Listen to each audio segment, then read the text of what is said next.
What a finale. That was really quite good. Not perfect, but almost there. A good end to this season of The Mandalorian overall, I thought. It's interesting how almost none of the speculation from last week proved to be correct. There was a lot of fan speculation out there.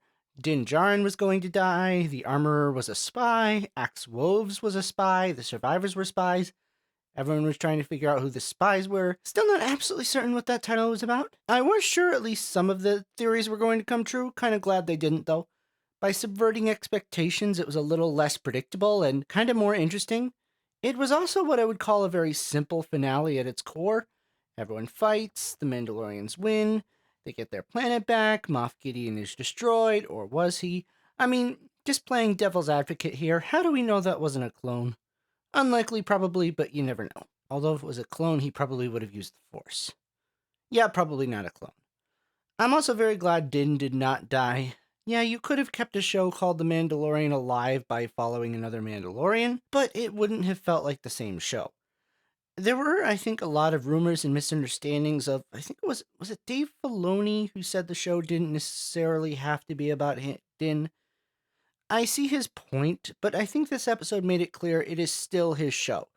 Yes, there are other great Mandalorian characters like Bo-Katan or the Armorer, but Din and Grogu to me are the heart of the show, and if you're going to get rid of either of them, well, you might as well just end the show and begin another one. One little thing I was kind of disappointed in with this episode was I wish we got a little more explanation of what went on with Dr. Pershing and Elia Kane. I think the implication is that Gideon wanted Pershing's mind out of the way so no one else could repeat his special cloning experiments.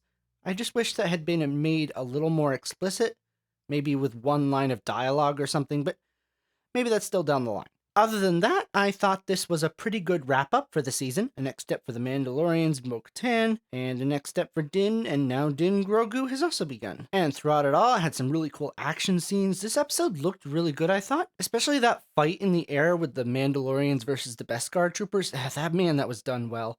The Star Destroyer crashing into the base, that was really good. Grogu at the end with the fire, that was visually stunning, I thought. Another subversion of expectations. I fully expect Axe Woves was going to sacrifice his life in the big Star Destroyer when he crashed it. That would have happened in other shows. Kind of glad it didn't happen here. Again, felt new and different that he survived, and it was logical.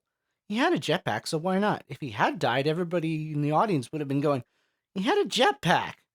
That's a plot hole. Maybe they saw that plot hole and that's why they did it. I don't know. Other than that, the fight between Din. Wrong Star Wars. Not Finn, Din. And the Praetorian Guards was pretty good. The fight with Bo-Katan and versus Gideon was not the most spectacular Star Wars fight, but well done enough. My only disappointment with the final fights was I wish Grogu had done a little more. He got to use his powers to save them at the end with the fire, and that was cool, like I said, but I feel like he could have done a little more against the Praetorian Guards, maybe. Like, why didn't he try to defend himself with the Force a little more?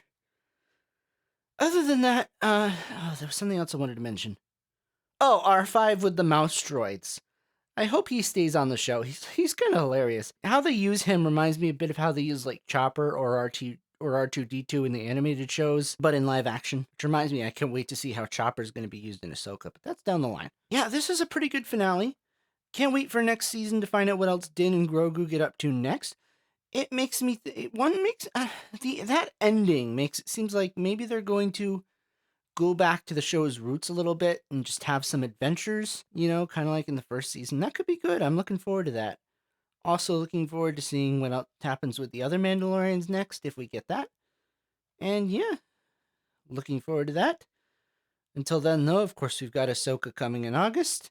That should be really good. But what did you guys think of the episode? What did you guys think of the season overall? I thought there were ups and downs. This season wasn't maybe as good as seasons 1 and 2, but I thought it was still really good, really enjoyable. Much better than Andor. Did I say that out loud? Anyways, let me know what you thought in the comments below, and if you want to see my reviews of Ahsoka coming in August, don't forget to subscribe, and don't forget to like this video if you liked it. If you disliked it, well, don't bother to do anything. I don't need dislikes on my video. But at any rate, I'll see you later, guys, and goodbye.